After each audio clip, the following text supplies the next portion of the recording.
Okay, hey, hi, hello, welcome back, Alexandrian Codex, Islanders. Let's start a new one. I might return to Frostpunk, I may not. I know I'm posting this out of sync. I got through the first two scenarios in Frostpunk, which are pretty easy, all things told, if you played the game for any significant amount of time. But it really started hitting a point where I don't know, it's depressing content. It's not the most uplifting content, being like, people are dying and we're forcing children to work, and haha. You can be kind of glib and tongue-in-cheek about it a little bit, but only up to a point, and the whole let's do something bad ironically shtick it's problematic. It's pretty dang problematic. And I could lean into it, and that's really the easiest way to engage with that content, make that content entertaining and not dang old depressing old. Hey, depressing as hell, but nah. I don't have to do that. Conceptually, it's a really, really cool game. It's really cool setting. They have some really fun ideas and interesting ideas that they're playing around with. It's also bleak, very bleak, and I live in a place that gets not a lot of sunshine and can be pretty bleak already. It's not like living in the Arctic, but especially working graveyards now, not seeing the sun very much, my bleakness threshold on like when I'm good and when I need to move on to something a little more uplifting, I reach my bleakness quota pretty quickly these days. Not to say that I'm not still emo as hell and goth as hell on the inside, because Lord knows that'll never change, but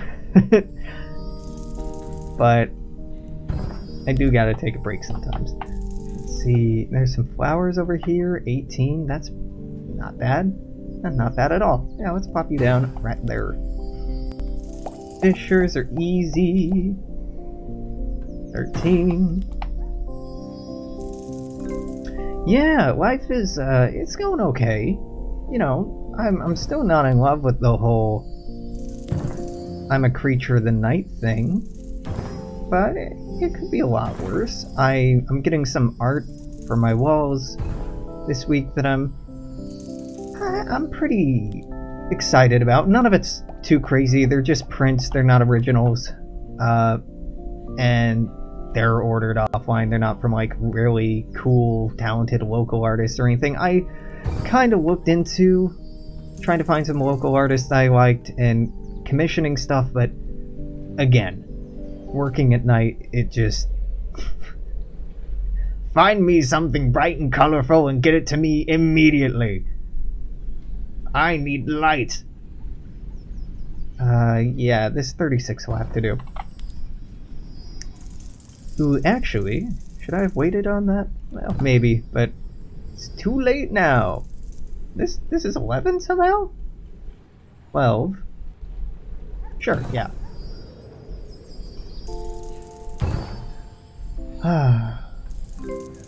5,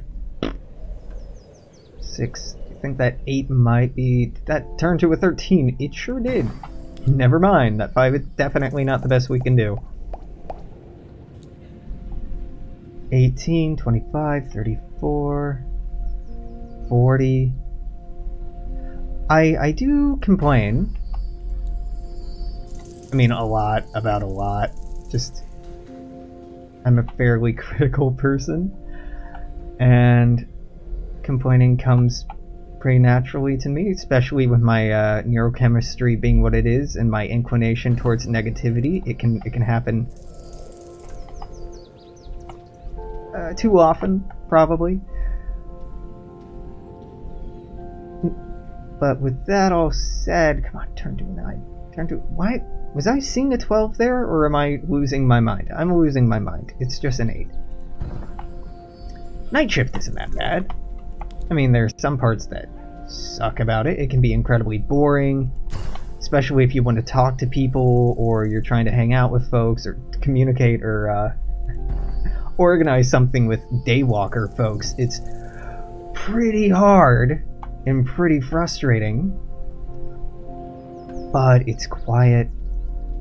It's still, there's no immediate pressing demands on you. You can take your time with things. You can, so long as you're not doing anything too crazy, really just be left the hell alone. And god damn, that is nice. At the same time, being a night auditor is not satisfying and not gratifying. It's fucking boring. Being a concierge is also incredibly boring and not challenging in any way. It pays better than where I was working before, which is kind of sad because that required a lot more talent and thought, and the United States economy is a fucking joke. But capitalism, am I right? Yeah. I feel like, and I don't think this is a brave or a hot take, a lot of better paying positions are way easier than worse paying jobs. It's just access to those positions is a lot more exclusive for some really stupid elitist reasons.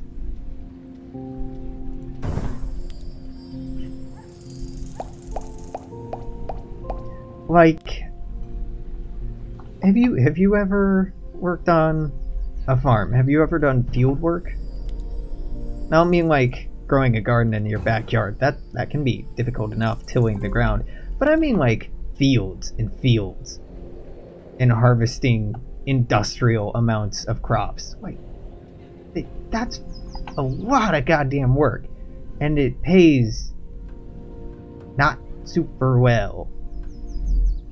And it's protected not really at all. But if you are vaguely savvy and know how to use software, you can get paid significantly better to sit at a desk and do something that baby boomers are too fucking stubborn to learn how to do. I do have resentment for a lot of things with the older generation, but man, I went to college, studied heady academic concepts for years and years, learned nuances about human society, human history, the way that our psychology works, the way that we behave and perform in groups, and the way we perceive other people based on yada yada yada yada. Like, lots of cool, meaningful, useful, analytical stuff. And your boy is doing a job that any idiot who passed, I don't know, like 10th grade algebra could do. That's pushing it. I mean, basically, I programmed the Excel spreadsheets that I use to do the math for me, and I just run through and double check it. So, really, the algorithm's doing the work at this point.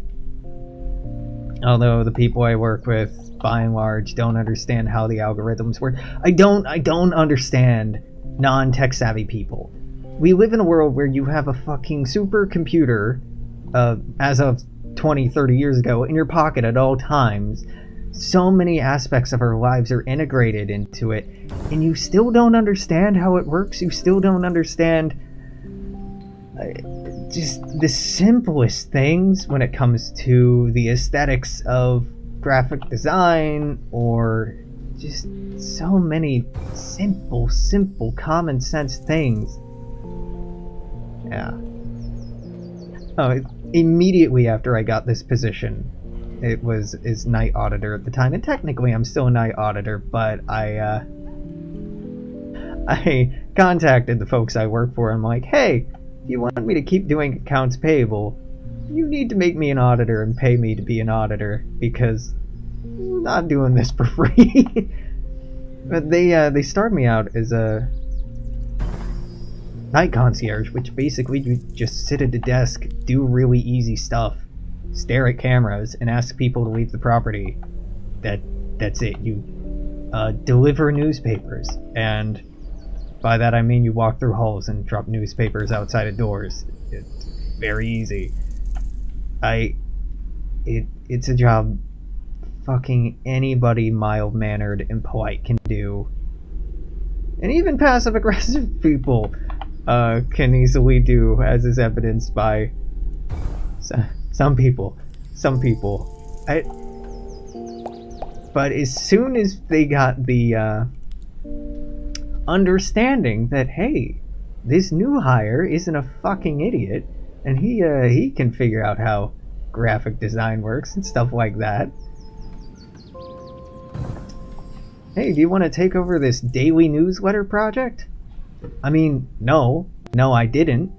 And I was kind of insulted that they asked when I was a new hire. And it had not been discussed when I was being hired on, and the manager who I had been hired on under had quit less than 2 weeks after I started. Less than a week after I started, I think. Then the board was like, hey, can you redesign this and take responsibility for it? Like, what, am I gonna say no? Clearly I need this job, so I'm gonna say yes, but also... rude move there, champ. Rude move. It's not even that bad. Employers routinely, and it's just the way capitalism works, take advantage of their employees and try to pay as little as possible in return. If you haven't read a little book called Das Kapital, highly recommend it. Essentially, the whole theory that people get rich based off of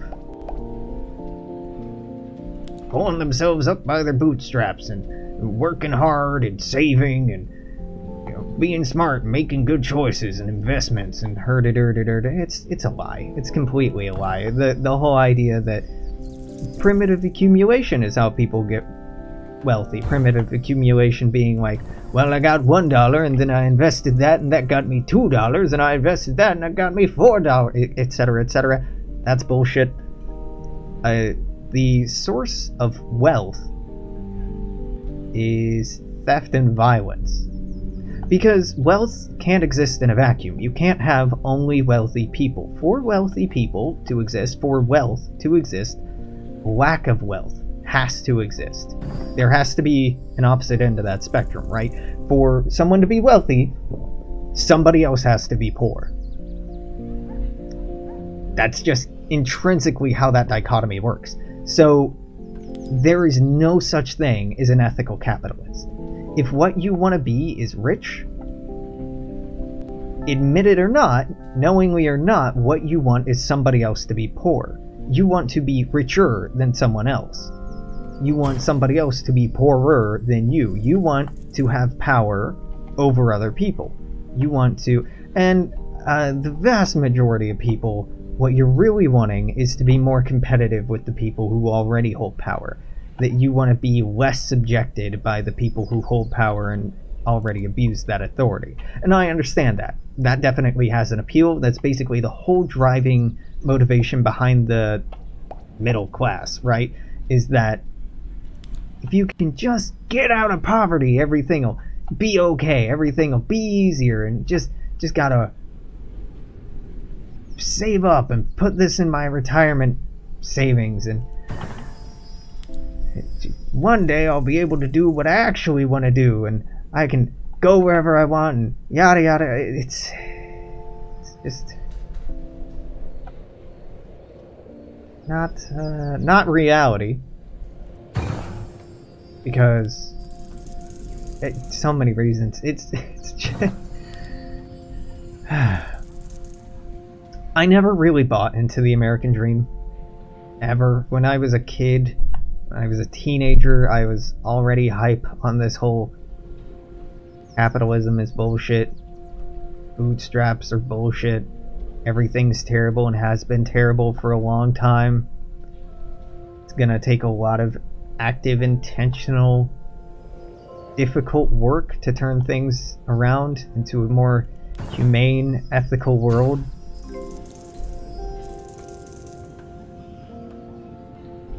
I understand the appeal of just wanting to, like, make enough money to get by and be okay and not have to think about it. And I understand the appeal of wanting to be filthy rich and just do whatever I want, party all the time. But the damn thing, the really damned thing about capitalism and about really the information age that we live in, and I love technology, I do, is that it obfuscates the real cost of things. The latest season of The Good Place actually gets into this quite a bit, which was rad and awesome. The real cost of something is incredibly hard to calculate. A cheaper product might be cheaper because it abused somebody down the line. Somebody else got taken advantage. No cost deficit comes from nowhere, right? That's the leading philosophy or school of thought behind why organic food and locally sourced food and stuff like that is increasingly popular. The whole think global, act local mentality, and that's good. But even then, commodity chains are so goddamn complicated. Trying to figure out, truly, the most cost-effective way, or the least harmful, I should say, the least harmful way to eat is exhausting, just exhausting. Because you have to think about, okay, what's the cost to me? How long do I have to work to make that money? What was the impact on the environment where this was grown? What was the impact of the environment transplanting it from where it was grown to where it was cleaned or refined or packaged? And then from there to where I bought it, and from where I bought it to where I live. And each step along the way, what were the conditions like for the people who grew it, who harvested it, who treated it, who packaged it, who work in the grocery store, or who work in the food delivery service that got it here? What kind of conditions are they under? Are they being paid a livable wage? Do they have access to the kinds of...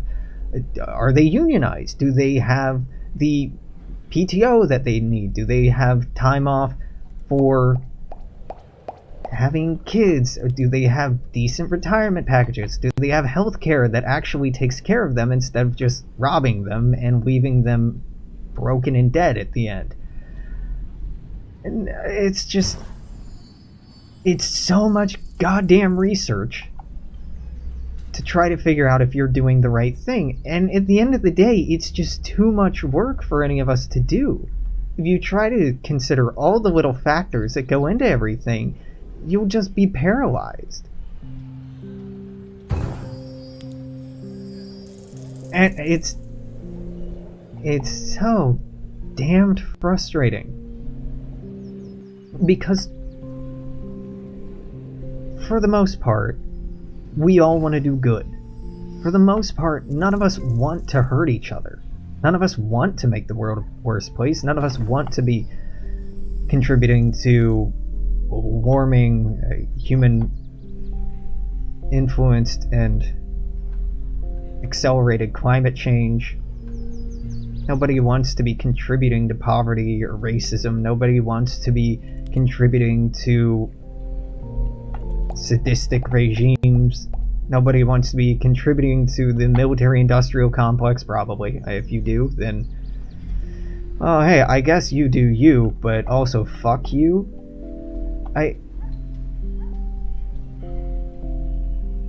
But it's so much damn work to try to avoid these things. It's so much work trying to mitigate the damage and the harm we do to the world.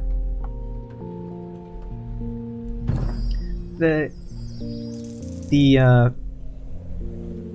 core value of Buddhism, as you're probably aware, is to as much as possible reduce harm. Do less harm. Bring less pain into the world. And at the time,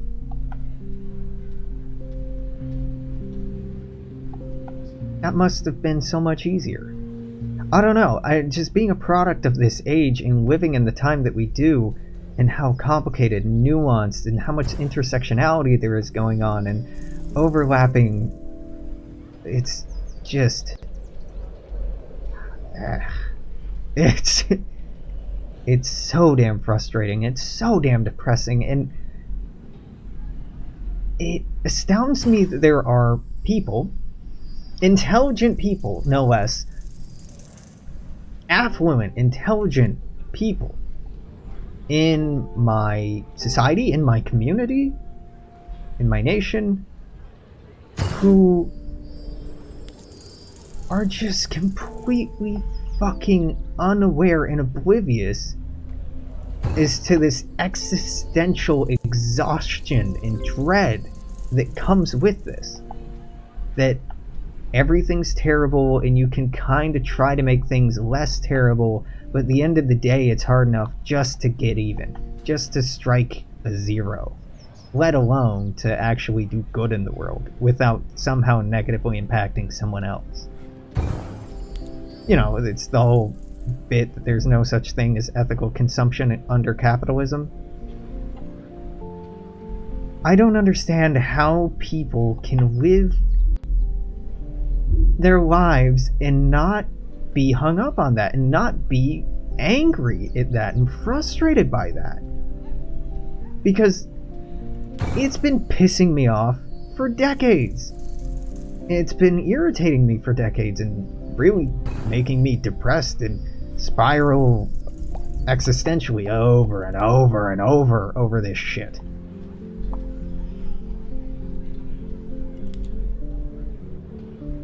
I don't understand why we don't value human life more and human welfare more. I don't know why we don't value just thinking about the consequences of things rather than trying to fix the consequences of things. I mean, my country is an absolute shit show. The United States has many problems, many problems, and we are just stalwartly trying our best to ignore them.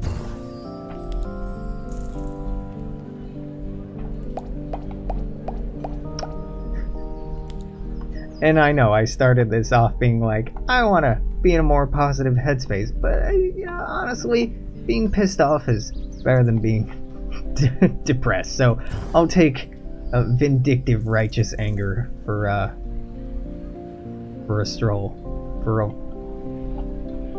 spin. There we go. And I know complaining about shit on the internet, yelling into the void, screaming into the void, doesn't really do anything. And if you really want to make a difference, do something.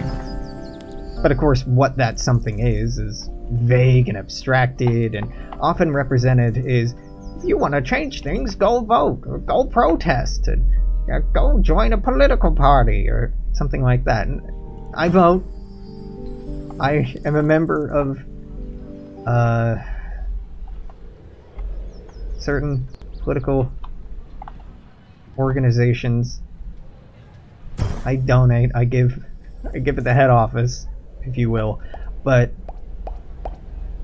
it doesn't matter. It really doesn't matter.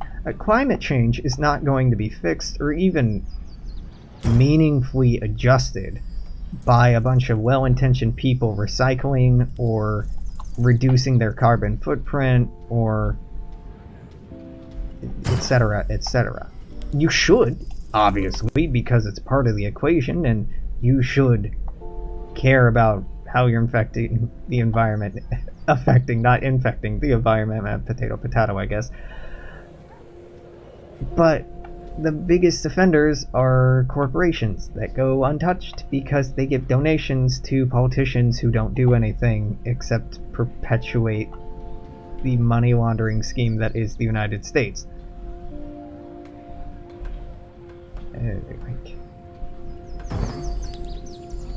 So fucking stupid. I don't understand how anyone with any sense of education or intelligence could ever vote Republican. Ever. And I say this as someone whose extended family, on my dad's side at least, are extensively Republican. They're either all ignorant, which is what I lean to. They're not the most educated folk. They're not stupid. They're skilled. And they are intelligent, but they are ignorant. If you're a Republican, you're either ignorant or a sadist. Because there's no way you can share those values. Or a sociopath. Yeah, okay, yeah. Sociopath is it's a valid option here, I suppose. And if you're a Democrat and vote centrist? God, okay, so I've been getting back into dating again. And brushing up ye old online dating profile on, not gonna mention the site. I'll probably talk about it later, but right now, certain parts of my life should not intersect. I've run across, in the last couple of days, like 3 or 4 people who I have a lot in common with and seem pretty cool and really interesting and passionate, and like, oh man, this seems like a cool person. I'd like to get to know them better. Like, I could learn a lot from them, and like, yeah, this seems exciting. And then I get down to reading about politics, and like, I'm a centrist. I'm like, why? Why are you a centrist? What do you even stand for if you're a fucking centrist? You're just contented with the status quo? Do you not see the world burning around you? Do you not see the massive homeless problem here in Seattle? Do you not see the people suffering every day and struggling just to survive on the most basic essentials that we take for granted? Do you not see them being treated like absolute garbage because they dare not have money? Fuck you, how can you be a centrist in this world? At least the Republicans, at least the alt-right, have the nerve to stand for something. They're monsters, idiots, and just xenophobic trash, but at least they stand for something. The conservative liberals, centrists, and just, God, the traditional Democrats don't make any fucking sense to me.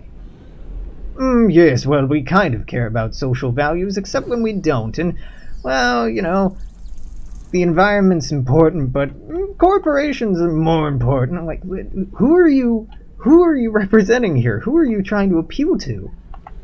And they're representing the corporations, I understand, and they're trying to appeal to corporate donors so that they can finance their campaign, so that they can stay in office and make a campaign of it. I get it. I understand it. It's not news to me, but how the fuck do they live with themselves? How do they look at themselves in the mirror and not just hate what they see? How do they not look back and reflect on their life? You know what? I know how. Medication, probably. And that's not a slight to anyone who is on medication. You know, take care of yourself and take care of mental health as best as you can. But modifying your lifestyle and changing habits is a major aspect in treating and adjusting mental health as well. Depends on the condition, naturally, but yeah, I don't get it. I don't get it. I understand why communist is a bad word in the United States. It's stupid. It shouldn't be. I understand the history of socialism, communism, and anarchism in the United States, how they've been repressed and suppressed violently, repeatedly, violently, decade after decade, century after century at this point. I understand the powers that have benefited from it, the parties who have facilitated it, etc., etc. It's a wonderful and terrible thing about studying history is you get to know so much, and you start to appreciate just how you don't know a goddamn thing. But man, wouldn't it just be nice if people weren't dicks? If people did what was good for each other, for the species instead of themselves. Even if it weren't for the social, socioeconomic frustrations that I have with conservatism, I cannot understand conservative social values at all. I can, from the lens of, I'm a little baby and I've never had a critical thought in my life kind of thing. Because when I was preteen and still Christian, I did have the whole thought that, like, abortion is bad. No one should be able to abort because babies have life. And then, you know, I put a little bit more thought into it and like, wait, the world's really overpopulated, and see, here's the fucking thing. According to Christian doctrine, or at least Catholic doctrine, a baby has done no wrong. Their soul is pure. They do not need to be saved. Right? So if that baby dies, they're going straight to heaven. If you don't have that baby, if you have an abortion, if it's sentient, if it has a soul, it's going straight to heaven anyway. Doesn't fucking matter. So the moral outrage of, but it's a baby. Yeah, so... One, it's not. Two, if it were, you wouldn't care about it. How can you launch entire political campaigns on controlling women's bodies and then defund programs for children, for single mothers, for low-income families, and call yourself pro-life? What you are is anti-choice at that point. You're not pro-anything.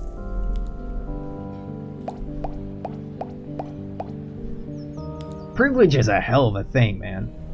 It's so easy to be unaware of and get real high off of and feel completely superior. The most ignorant ways.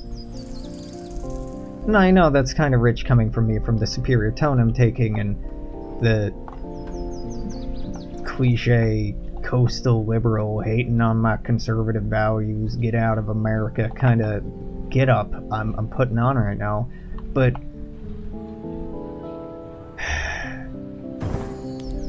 yeah, I don't know. Country sucks. Country sucks, and I don't understand how anyone living in it isn't fucking pulling their hair out or losing their goddamn minds. If you're not going crazy, if you're not freaking out, you're not paying attention.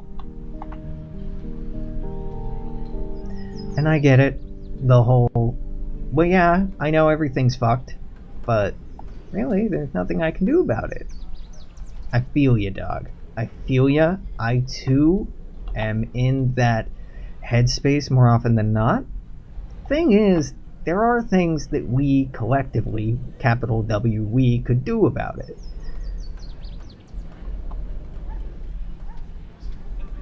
I'm not gonna get into detail, there are, in theory, ways that societies can change when a repressed majority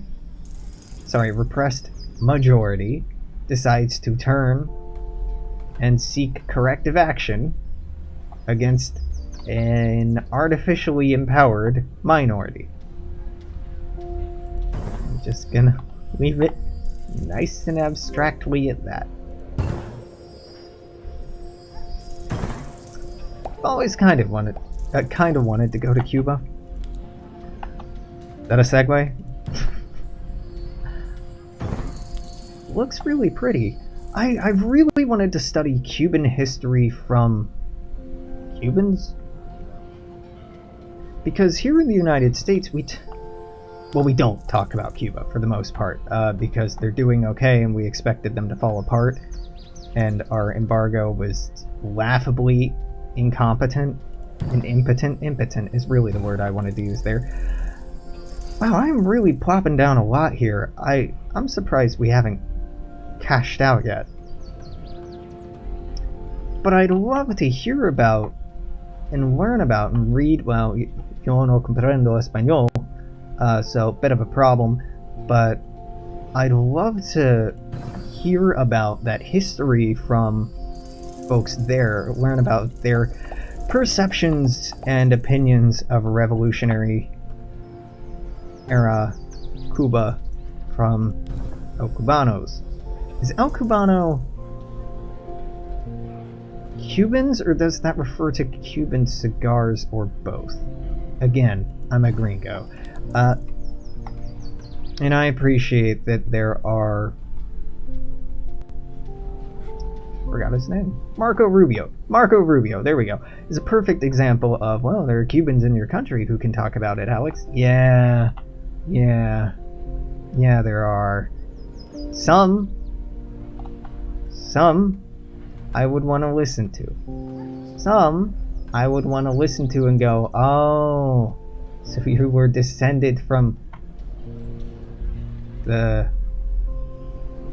bourgeoisie or the capitalist owning class and ran away here after the revolution, and now you're vindictive about it. How dare they take my acres of land away and give it to poor people in collective communes. Like, every time Cuba sends doctors to aid in the aftermath of a hurricane or global natural catastrophe, the United States media, the fucking corporate media, is always so weird about how many doctors Cuba has. Like, why do they have so many doctors? That's so crazy. It might be because they value a little thing called human life more than profits. Could be something to do with that. That people are like, oh yeah, let's care for each other instead of, I'm gonna spend my career synthesizing a drug that doesn't cure a disease and only treats it barely if you take it every day or every week, and if you don't take it, you die.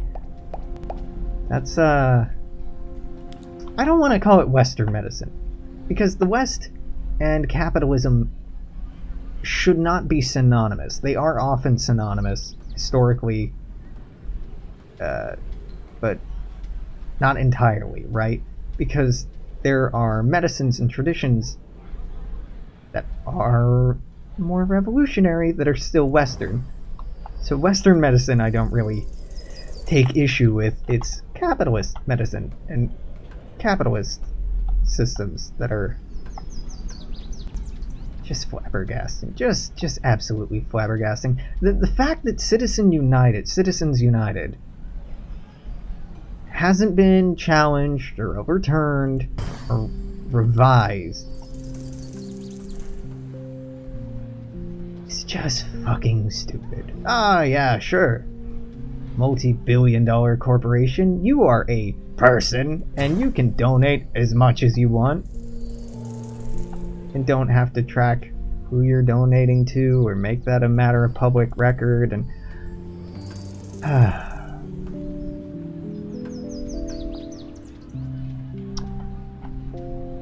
it's ridiculous.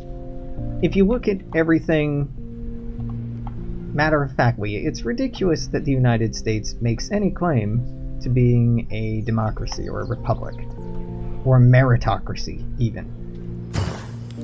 Because we're pretty much a kleptocracy, or a plutocracy, maybe, ruled by thieves being kleptocracy, or ruled by the rich being a plutocracy. Pluto, not exactly, more like traders or something like that. Trader, not traitor. I mean potato, because of the whole thing I talked about earlier with can't have rich without poor. If you are ruled by the rich, you are therefore ruled by the thieves. I mean, our United States law even leans into this. So if you steal something and you get away with it, you know what happens? Nothing. If you steal something and get caught, you get punished.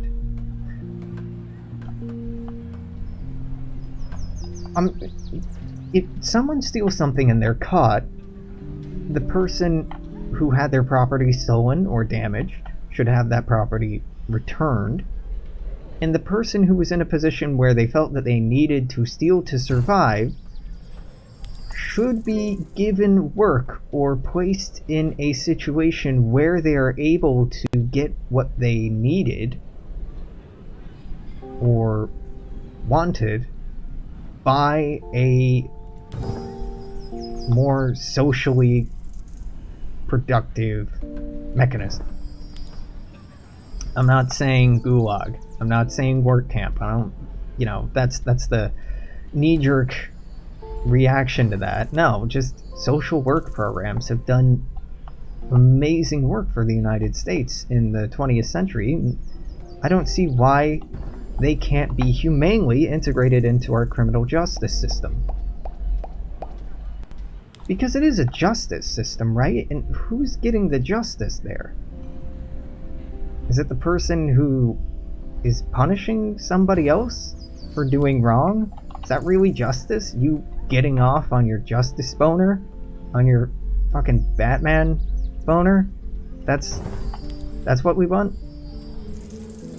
Making somebody else feel bad so you feel good is justice? Or restorative justice is an interesting idea that is poked around about in reformist circles with the United States justice system. Reformist justice, or restorative justice, being that the aggrieving party and the aggrieved party work together to find a way to heal and move forward together. And if that sounds messy and complicated, you bet your ass it is. But I think intrinsically it has a lot more merit than the idea that we should just hurt people who have hurt us. It doesn't take a smart person to be able to quote the truism, eye for a blind. Eye for a blind. Yep, you got it, Alex. Good job. Eye for an eye leaves the world blind.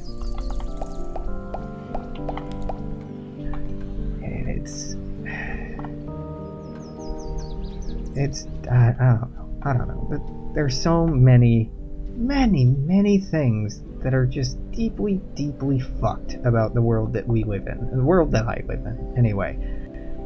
And it is incredibly frustrating to participate in the social reproduction of a system that has no interest in changing, no interest in reforming, no interest in becoming more sustainable or humane or malleable or democratized. Like, why do people care about getting rich? Why do people care about Well, I've already touched on that a little bit, but like, why are people happy to be in this society? How are people happy to be in this society? It's mostly, like, by a huge margin, it's mostly escapism. When I was young, my mom told me that she didn't like video games because... No, sorry, I'm combining two things. She was talking about addiction, and she said that anyone who is dependent on alcohol or any other substance, it has nothing to do with that substance. It has nothing to do with that person. It's because they're trying to run away from something. And it's not the hottest take, and I think there's some nuance that it was lacking there, but really, all of us and all of our vices and all of our distractions and commodities and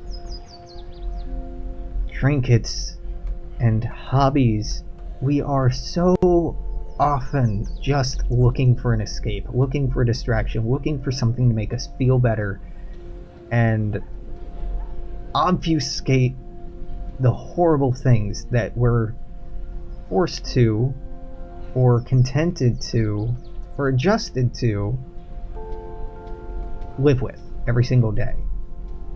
Even if it weren't for those horrible things, at the end of the day, nothing matters. At the end of the day, the heat death of the universe will erase any trace of any civilization anywhere, and that none of us have any real legacy beyond our own death so far as we're aware. And, you know, those aren't solvable problems right now. Some of these problems, like global warming, like installing more representative forms of government, like collaborating more, like helping people in need, like reforming our prison system, our justice system, demilitarizing the United States, these are accomplishable things today, in our lifetimes. And things suck, but they don't have to. I'm gonna put in a cut here. Thanks for listening. Thanks for hanging out. Something might be up tomorrow. Maybe not. Till then, make sure to socially engage with this platform. Support me emotionally, financially. I don't know, or not at all. Take care of yourself. Till tomorrow. Toodaloo.